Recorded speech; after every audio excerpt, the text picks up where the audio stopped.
Hello, beautiful souls. Suffering begins the moment we turn away from ourselves. It begins when we stop telling the truth about what we feel and start performing a version of ourselves we think the world will love more. It's in the quiet denial of our heartbreak, the suppression of our anger, the hidden corners where grief sits unacknowledged and shame grows like mold in the dark.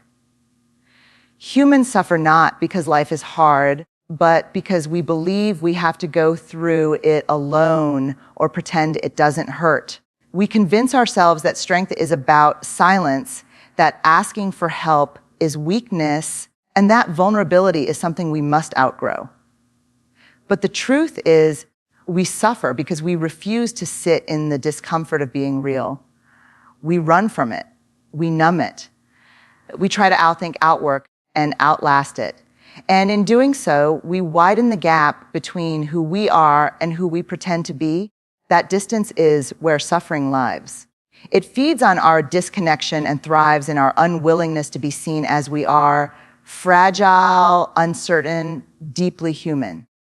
The root of our suffering isn't pain itself, it's the resistance to pain. It's the stories we tell ourselves about why we shouldn't be hurting, why others have it worse, or why we must keep it all together. We suffer because we attach our worth to things that can be taken status, approval, perfection, and when those things crumble, as they always do, we lose ourselves in the wreckage. True healing doesn't come from fixing everything. It comes from finally letting go of the idea that we have to. It comes from walking through the fire of our emotions, not around it, and daring to believe that our scars are not signs of failure, but proof that we have lived. Humans suffer because we're afraid to slow down, to be still, to listen.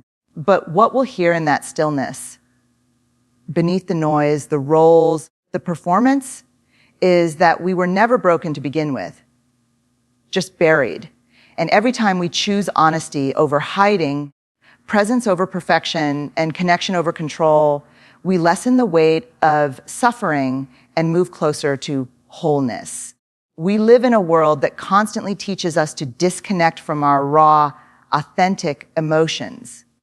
From the moment we are small, many of us learn that certain feelings are unacceptable, that some parts of ourselves must be hidden to be loved or accepted.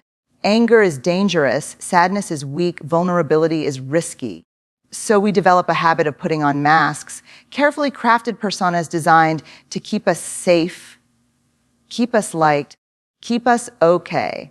But this disconnection from our own emotional truth comes with a heavy price. When we suppress or disconnect from how we really feel, we create an inner void that begins to fill with confusion, loneliness, and pain.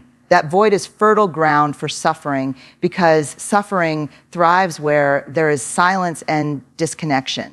When we ignore the truth of our emotions, we deny the essential parts of ourselves that need to be seen and understood.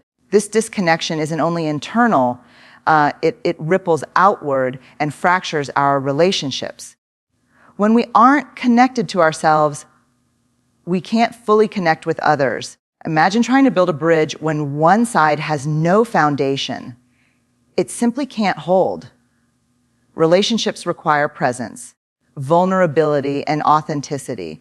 But if we are constantly hiding our true feelings or suppressing parts of ourselves, the connection becomes shallow, brittle, and prone to collapse. We settle for surface level interactions or perform roles we think others want to see rather than showing up as our whole selves. Over time, this disconnection leads to feelings of isolation and alienation.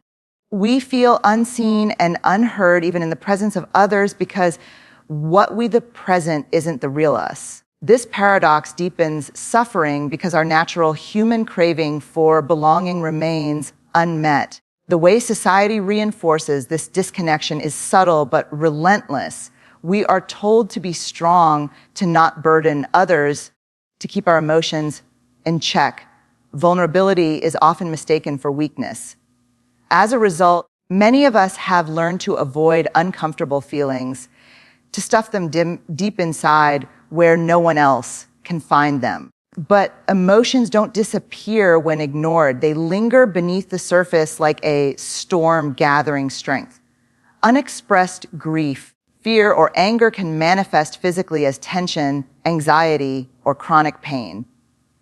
Mentally, they distort our perspective, making small challenges feel overwhelming or coloring the world with a lens of despair. The disconnect between what we feel and what we show creates a constant internal tension that exhausts and erodes our sense of well-being. Yet, the root of this disconnection is often fear.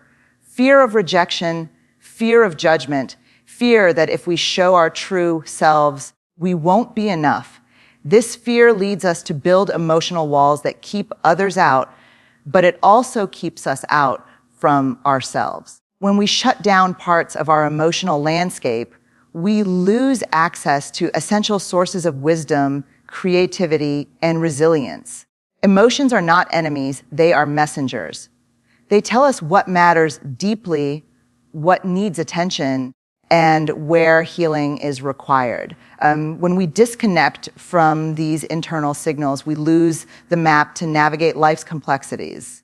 Instead, we wander in confusion and despair, amplifying our suffering. Healing this disconnection requires radical courage, the courage to sit with uncomfortable feelings without trying to fix or avoid them, the courage to tell our truth even when it feels risky, the courage to be seen exactly as we are.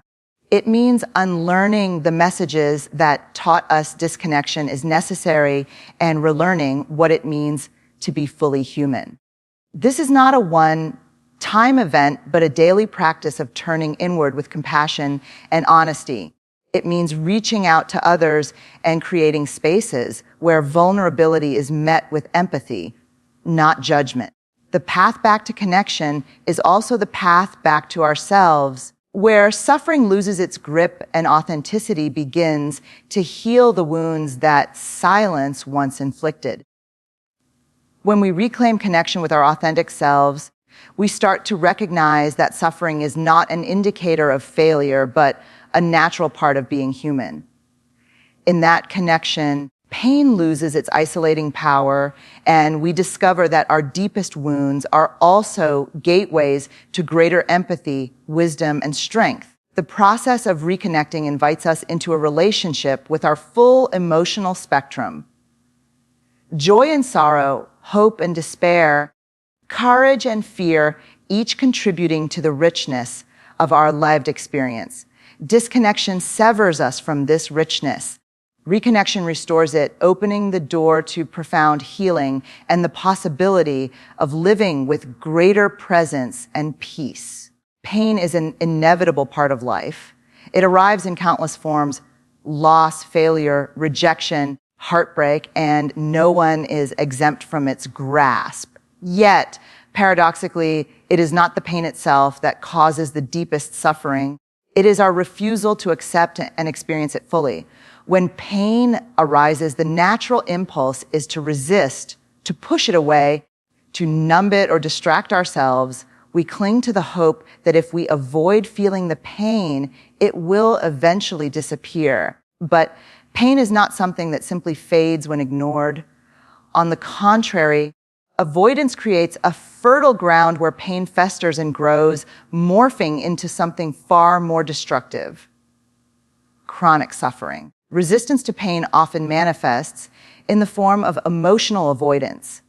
We might throw ourselves into work, relationships, substances, or endless distractions to escape the ache inside.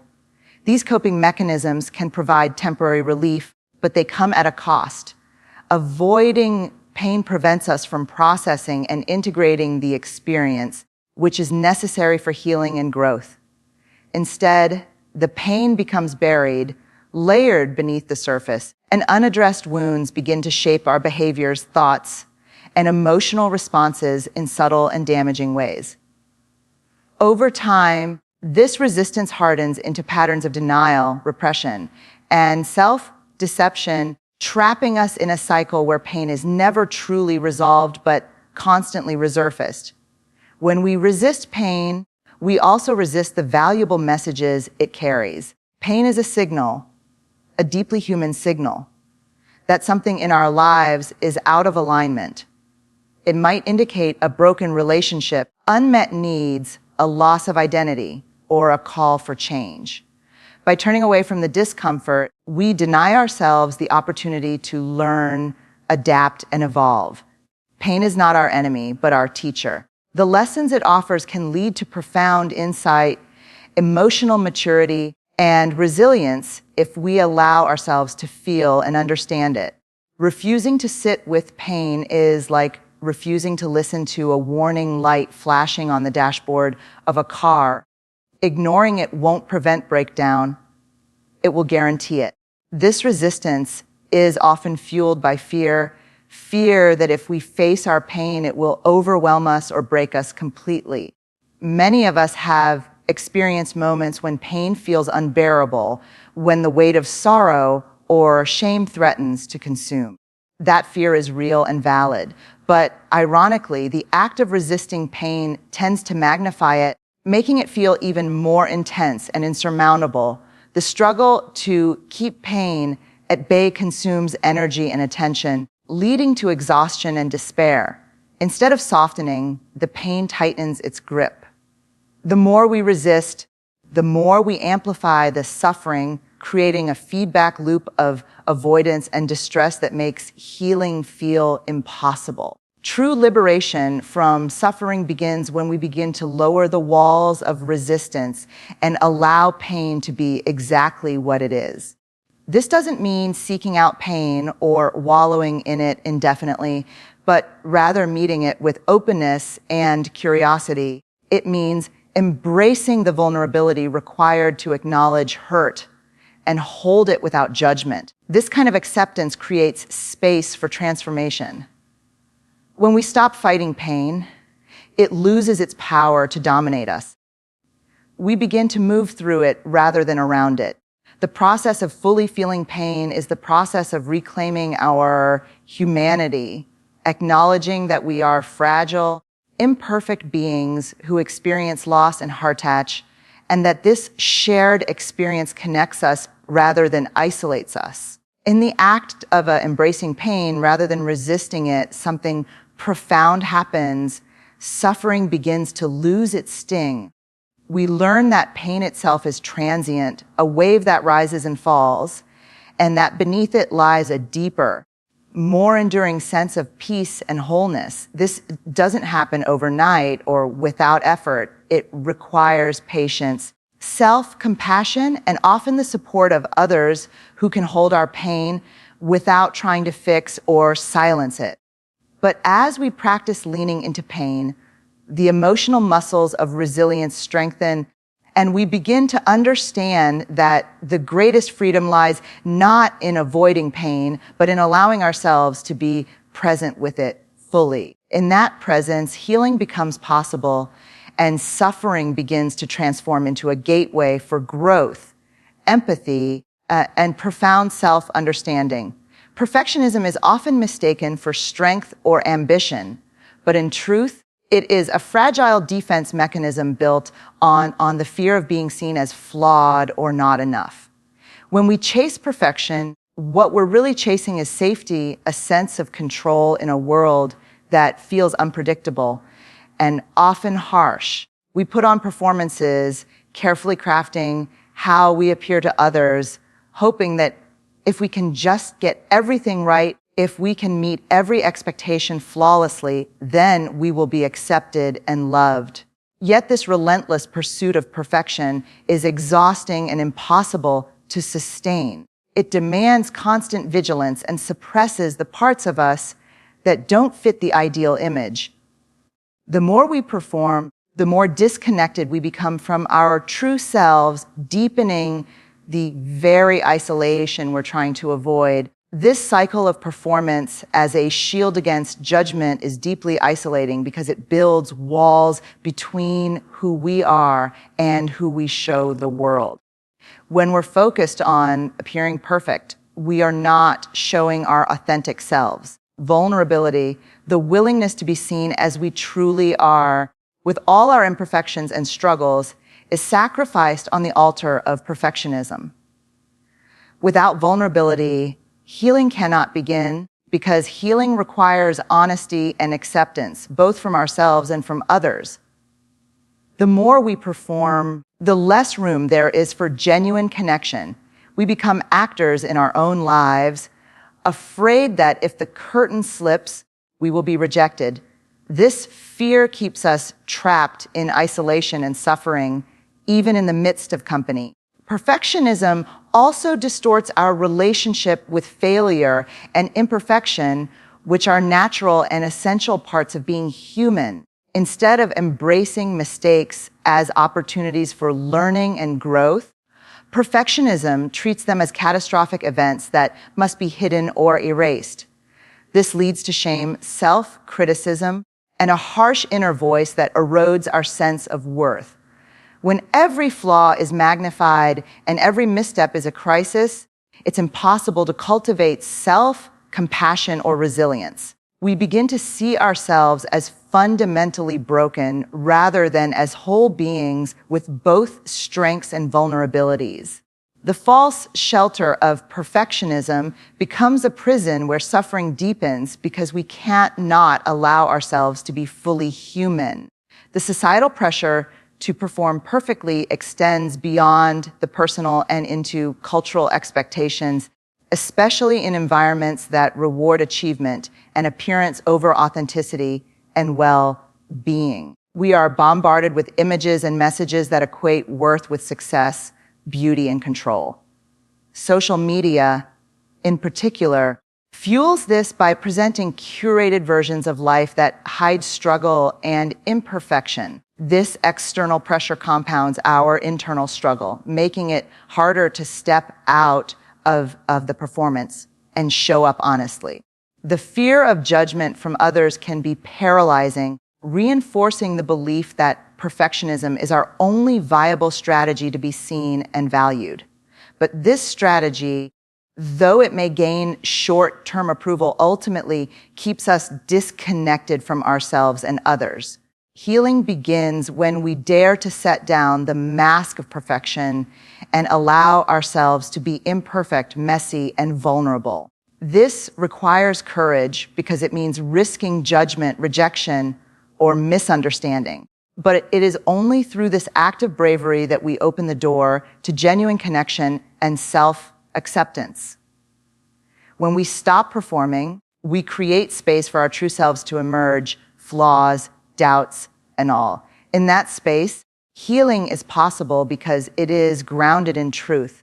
We begin to see that we don't have to be perfect to be worthy of love and belonging. Our imperfections become the very things that make us relatable and real, and they invite others to lower their masks as well.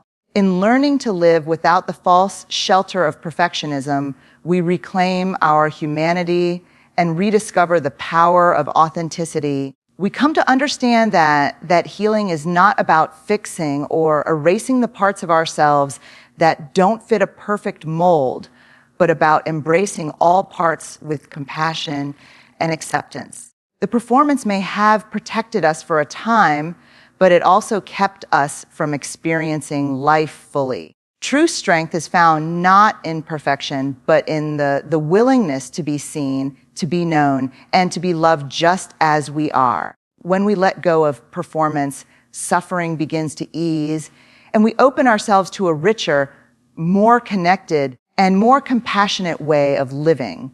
Shame is one of the most powerful and destructive forces that human beings carry, yet it often grows in silence. It feeds on secrecy, on the unspoken, on the hidden parts of ourselves that we are too afraid or too ashamed to share. When we experience shame, whether from a mistake, a perceived flaw, or a painful experience, the natural response is to bury it deep, to hide it from others, and sometimes even from ourselves. We construct walls of silence to keep the shame locked away, hoping that if we don't speak its name or reveal its face, it will lose its power or vanish altogether. But shame is not diminished by secrecy. In fact, it thrives there. The more we hide it, the stronger it grows, shaping our self-image and dictating our behaviors from the shadows. This secrecy around shame creates a profound sense of isolation. When we believe that our shameful experiences or feelings are unique or too ugly to share, we feel utterly alone. We fear that if others knew the truth, they would reject us, judge us, or think less of us. This fear keeps us trapped in silence, disconnected not only from others, but also from our own capacity for healing and growth. The ironic and cruel reality is that shame's power lies in its ability to convince us that we are alone in our experience, when, in truth, shame is a universal emotion. Everyone has felt it at some point, whether in childhood, in relationships, or in moments of failure or loss. Yet because it is so deeply hidden, its hold on us tightens, and the walls of isolation become higher and thicker. The more we carry shame in silence, the more it shapes our inner narrative. It seeps into how we talk to ourselves, influencing our thoughts and feelings about who we are. Instead of seeing ourselves with compassion, we internalize messages of unworthiness and defectiveness. Shame tells us that we are fundamentally flawed and unlovable, and it disguises this message as truth. This internalized shame leads to self-criticism, perfectionism, and avoidance. We may hide behind masks or put on performances to cover what we believe are unacceptable parts of ourselves. But these attempts to conceal only reinforce the cycle. The shame that we refuse to name or share becomes the invisible dictator of our lives, influencing how we relate to ourselves and to others.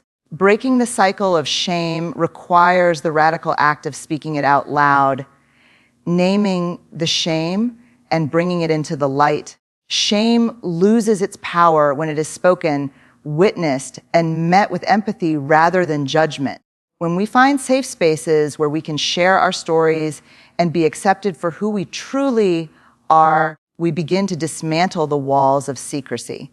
This process is not easy. It requires vulnerability and courage to reveal what we have long hidden, knowing that exposure might lead to rejection. But the alternative, continuing to carry shame alone, is far more damaging. Through sharing, we discover that shame is not a reflection of our worth, but a shared human experience that can be healed through connection. Importantly, the antidote to shame is not silence or denial, but connection and empathy. When we offer our authentic selves to others and receive acceptance, we begin to rewrite the narrative shame has imposed on us. We learn to recognize shame triggers and understand how shame operates in our lives, allowing us to respond with compassion rather than fear or avoidance. This awareness empowers us to step out of shame's grip and reclaim our inherent dignity and worth. In this reclaimed space, healing begins, and the suffocating weight of shame starts to lift. The journey out of shame's secrecy also teaches us the value of boundaries, knowing when and where to share and with whom. Not every space or person will be safe, and protecting ourselves is a vital part of healing. But finding those moments and relationships where we can be honest and vulnerable creates powerful antidotes to shame's isolation. When shame is named and shared, it no longer controls us from the shadows. Instead, it becomes a doorway to deeper understanding, self-acceptance, and authentic connection. The more we talk about what we once hid, the less power shame holds, and the freer we become to live whole and wholehearted lives. One of the most common traps that leads to deep suffering is anchoring our self-worth to external validation. From a young age, many of us learn to seek approval, praise, and recognition from others as a measure of our value.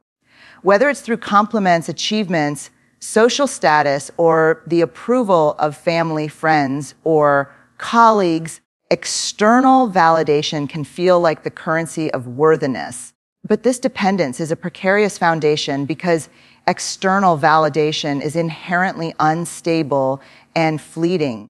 People's opinions shift, achievements fade, and social approval fluctuates. When our sense of self hinges on these unstable factors, we become emotional pendulums swinging wildly between elation and despair depending on how others see or respond to us. Relying on external validation creates a constant need for reassurance and approval that can never be fully satisfied. It fosters a mindset where we are always chasing the next compliment, the next success, or the next like, because our internal self-esteem is weak or absent.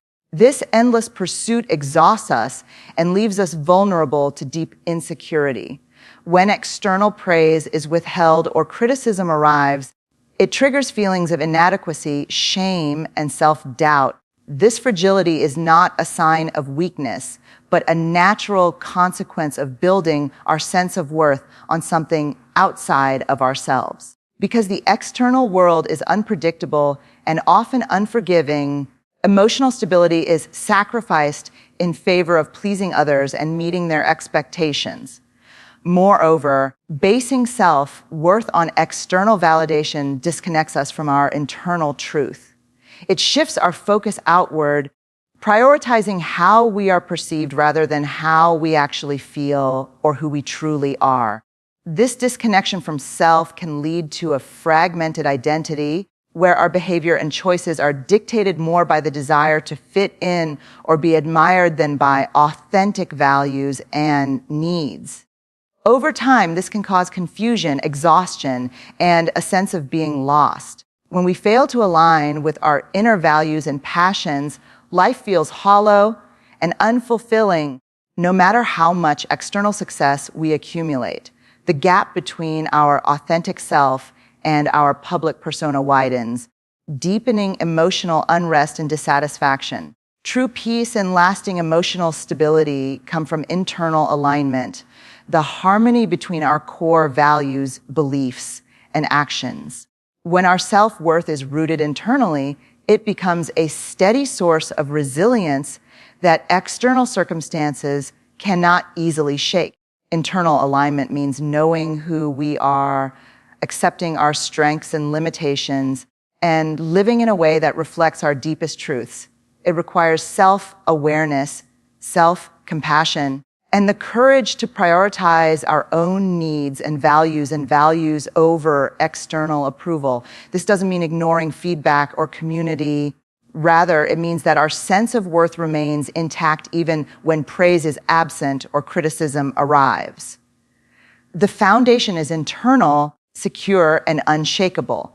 Cultivating this internal alignment is a process often involving deep reflection and healing. It invites us to question long-held beliefs about worthiness that are tied to achievement or appearance, and to uncover the inherent value that exists simply because we are human. This journey asks us to practice self-compassion when we falter, to forgive ourselves for imperfections, and to embrace vulnerability as a path to authenticity. It means learning to listen to our inner voice rather than the noise of outside expectations. Over time, as we nurture this relationship with ourselves, emotional stability grows and the frantic need for external validation diminishes. We begin to find peace not in what others think of us, but in who we know ourselves to be. When self-worth is anchored in internal alignment, it transforms how we engage with the world. We become less reactive to external judgments and more grounded in our own truth. This stability allows us to show up more authentically in relationships, work, and daily life. We make choices that nourish our soul rather than merely impress others. In this way, internal alignment becomes a source of empowerment and freedom. It dissolves the emotional turmoil caused by seeking validation outside of ourselves and opens the door to deeper contentment and joy. The journey to internal alignment is not always easy, but it is essential for building a life where peace and resilience are not dependent on shifting external approval, but arise from a deep, unwavering connection to who we truly are. Healing is often misunderstood as a goal to be achieved or a problem to be fixed, a destination on the other side of pain where everything is okay again. But the truth is more subtle and profound. Healing begins not with fixing, but with presence. It starts with showing up fully in the moment, embracing the rawness of our humanity, and witnessing our pain without judgment or resistance. This presence means allowing ourselves to feel whatever is happening inside us, no matter how uncomfortable or painful, and holding it gently with compassion rather than trying to push it away or solve it immediately. It's a radical shift from doing to being, from escaping to accepting, and from resisting to embracing. When we approach our pain with presence, we acknowledge that suffering is an intrinsic part of being human. No one is exempt from loss, disappointment, heartbreak, or fear. These experiences don't signify failure or weakness. They are universal threads that connect us all. By embracing this shared humanity, we create a foundation of compassion, not just toward ourselves, but also toward others who suffer. Presence invites us to sit beside our pain, to witness it as an observer and a caretaker, rather than as a judge or a fixer. In this witnessing, pain loses some of its intensity because it no longer has to be fought or hidden. It is seen and held, and in that recognition, relief begins to emerge. Presence also creates a space where the stories we tell ourselves about our pain can be softened and transformed. Often, suffering becomes entangled with harsh self-judgments. I shouldn't feel this way. I am broken. Or this pain means I am weak. These narratives amplify suffering by adding layers of shame and self-criticism. But when we practice presence, we step back from these stories and simply observe the pain as it is. We learn to separate ourselves from the harsh inner voice and witness the experience with kindness. This compassionate witnessing disrupts the cycle of judgment and isolation that so often accompanies pain, allowing a more tender and healing narrative to take root, one where we recognize our worth and resilience despite our struggles. This practice of presence is not about passivity or resignation. It does not mean giving up on growth or change. Instead, presence is the necessary ground from which true healing and transformation arise. When pain is witnessed fully, without denial or avoidance, we gain clarity about what we need to move forward. We can better understand our emotions, identify our needs, and make conscious choices that nurture rather than harm us. Presence opens the door to self-awareness and self-care, empowering us to respond to pain with wisdom rather than reactive defense. It is the difference between being overwhelmed by suffering and engaging with it in a way that fosters growth. Developing the capacity for presence requires practice and patience. In a culture that values quick fixes and constant doing, slowing down to simply be with pain can feel foreign or even frightening. We may fear that if we fully acknowledge our pain, it will consume us or never end. But healing teaches us that presence is not about staying stuck in pain, but about learning to move through it with openness and courage. Mindfulness, meditation, and other contemplative practices can help cultivate this skill, training us to observe our thoughts and feelings without becoming entangled in them. Over time, Presence becomes a refuge, a place we can return to whenever pain arises, offering comfort and grounding. Finally, healing through presence reconnects us with the deepest parts of ourselves, the parts that long for acceptance, love, and peace. When we meet our pain with compassion, we affirm our own humanity and dignity. This self-acceptance ripples outward, transforming how we relate to others and to life itself. Presence dissolves the illusion of separation, reminding us that we are not alone in our suffering. In this shared human experience, healing becomes not just an individual journey, but a collective one, weaving connection, empathy, and wholeness into the fabric of our lives. Through presence, pain is no longer a barrier, but a doorway, an invitation to greater depth understanding, and ultimately, profound healing. In the end, suffering is not some cruel punishment or a sign of failure. It is an inherent part of what it means to be human. The reason we suffer is deeply woven into the ways we respond to pain, through resistance, shame, perfectionism, and the craving for external approval. Yet, within these struggles lies a profound truth: suffering can be transformed. It invites us to show up with courage, to embrace our vulnerability, and to choose presence over avoidance. When we stop fighting our pain and start witnessing it with compassion, when we stop hiding behind masks and allow ourselves to be truly seen, healing begins. Our journey through suffering is not meant to be walked alone or in silence. It calls for connection, honesty, and radical self-acceptance. It challenges us to redefine strength, not as the absence of pain, but as the willingness to feel deeply and authentically. True peace is found not in erasing suffering, but in making peace with it, by aligning with our inner truth and releasing the need for external validation. In this alignment, we reclaim our power and open ourselves to the fullness of life, the joys and the sorrows alike. So let us remember that our suffering, painful as it is, also holds the seeds of growth, empathy, and resilience. By choosing presence and compassion, we step into our humanity and discover that we are enough, not because of what we achieve or how we appear, but simply because we are. And in this realization, suffering loses its dominion, making space for healing, hope, and a deeper connection to ourselves and each other. Thank you.